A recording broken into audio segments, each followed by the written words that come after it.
tes proches est malade, ça tousse, c'est enrhumé, la gorge qui gratte, le nez est bouché, enfin bref, t'as quelqu'un autour de toi qui est patraque. Ma femme est patraque.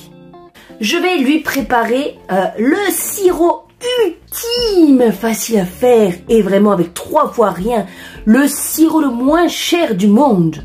C'est parti.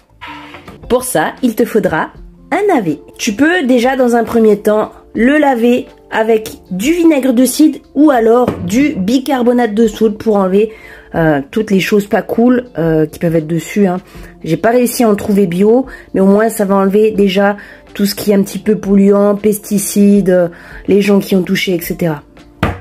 Ensuite, tu vas venir couper sa tête et son cucu. Voilà, comme ça il est bien plat et il tient correctement.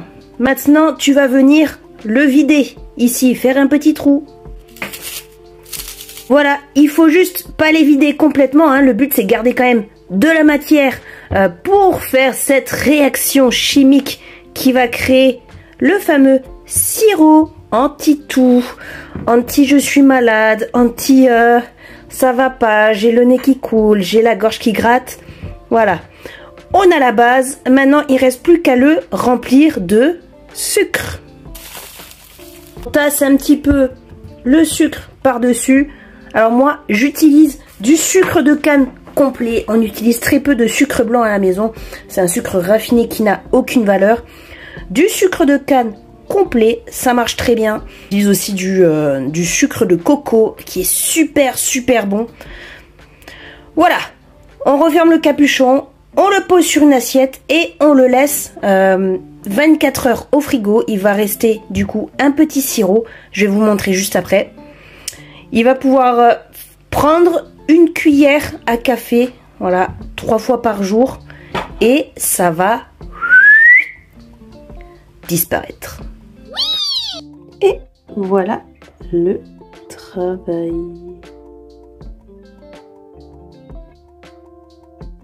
D'ailleurs, pour décupler les effets, il y a aussi une deuxième méthode. On peut les combiner, c'est plutôt pas mal.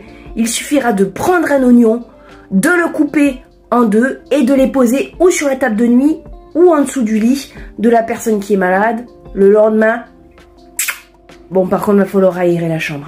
Voilà, c'était mes astuces naturelles, mes 2 petits conseils pour une personne qui est malade.